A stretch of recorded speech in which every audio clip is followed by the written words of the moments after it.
So this week's episode, we get introduced to a handful of new characters, one of which, Walkyrie, pretty much gives me the impression she'll probably end up being under our main character Takt's kind of like maestro control. Though I was very curious because it felt like this episode was building up to him like making some form of pact or contract, however the kind of maestro to servant kind of relationship works. Ultimately, though, if he did do that, just look at our girl Cosette / Destiny, right? I mean, she's pretty much killing him in his current form. Does he really have, the energy to kind of, give? Or maybe if it was a normal contract, would it not do what we're currently seeing? So I definitely have some questions, and I do think before the show wraps up, and probably before the ending, like maybe episode 9 or 8, somewhere in there, I could see maybe them meeting back up, and she really doesn't have a mission anymore. They seemingly dismissed her. So I'm very curious how long it will take before we meet back up and there is that kind of form of contract, because they drop a lot of interesting information about how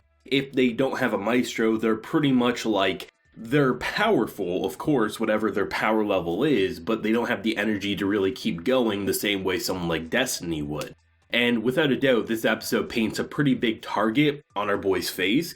If there was any sort of holy shit moment, he's probably going to have a hit on his head. This episode definitely does so. They kick it off with someone who is backed by, this very kind of seductive design character who pretty much gives me the impression that she was going to do a head tilt of death, and she did a head tilt of death by the end of the episode, and I was like, oh my god, I didn't think they're actually going to commit to it. She was definitely someone with an extreme personality, and this man very much is play by the rules, very high up in the organization, and if there was ever a moment where even if you were going to bullshit, you probably wanted to bullshit at the end, because I respect Takt. He's pretty much declining working with people he does not like, does not respect, but if there's someone who can make his life a living hell, he just made an enemy of the worst person to do so. So I'm curious to see, because it feels like by the time they reach their destination, right, you have all these varying personalities and beliefs, but you're not making the connections that probably would make that destination something that's hopeful for you. Rather, by the time you get there, you're going to have so many enemies within this organization, within the Symphonica, that you're not going to be able to get any answers, and probably some heartbreak is in order. This episode was pretty much kind of gave me a Wild West vibe, because you have trains, you were dealing with, of course, more D2s. You kind of had bat designs to then almost, I'm not sure if I'm the only one, when you saw Hell pop up to, she kind of turned into her roller skating form, and she dealt with that giant monstrosity of a D2, it reminded me of a legendary Pokemon in the wild, and she just completely annihilated that. I was like, damn, Pokemon got a lot more gruesome than I remembered.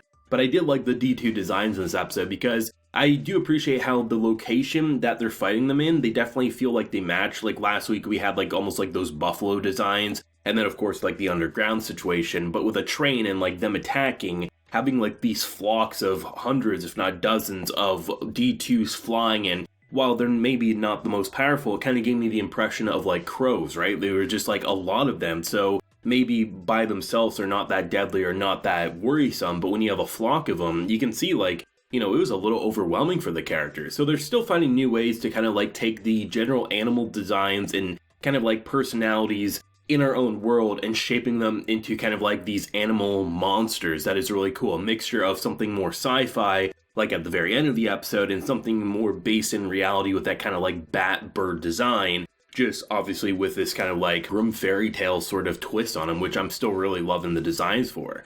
The thing that I continue to enjoy, I think, the most per episode is actually just the individual things that happen in the background. There's plenty of moments where you have, of course, you have Destiny. She's hungry. That's kind of her main quirk, despite kind of being this almost neutral, no personality design because of everything that happened with Cosette. But she is picking at the cacti and being oh, I guess you can eat some of these, but they don't seem that tasty. And in the middle of conversations, things will be happening in the background. They start off the episode with a flat tire, right? And you'll see her just playing around with cactus because she's hungry. And then you'll have, of course, our boy just visibly upset that he has to deal with this bullshit to begin with. And then you have, of course, Beth's sister here who's just I'm just trying to make you a man, try to teach you how to change a tire. And then when they're inside the train cart shortly after the D2 attack, I love how you have Cosette without even I think my favorite points with her is that with Cosette slash Destiny, this entity, you just have her like always doing things with food, and she's playing with the food being like, wow, this looks wonderful. And you can always see our boy just like giving her death glares, as then you have like the mature sister of the moment trying to navigate the situations every single time. I love the art of show don't tell, and the tell in this case would be characters explaining what they're doing. And this show just says we're gonna let them have death glares, food glares of awe, or just disappointing glares without needing them to say what they're actually feeling, because the animation perfectly tells us how they're feeling. And I'm really interested because I wasn't expecting necessarily to meet up with someone that high up in the Symphonica at this stage, but I'm glad we did. I mean, you can tell they have money because the brakes on that train when they kicked off the episode, she was standing on the railroad tracks. Like, that thing was so close and it immediately stopped, so you know they got money. And if they got money, that means they got assassin money, and assassin money means bad things are on the horizon, because they know that they are unregistered in terms of being a maestro, and obviously the servant as well. So the fact that they were offered to join up with the organization, be official in it, you know, kind of keep your enemies close sort of a thing,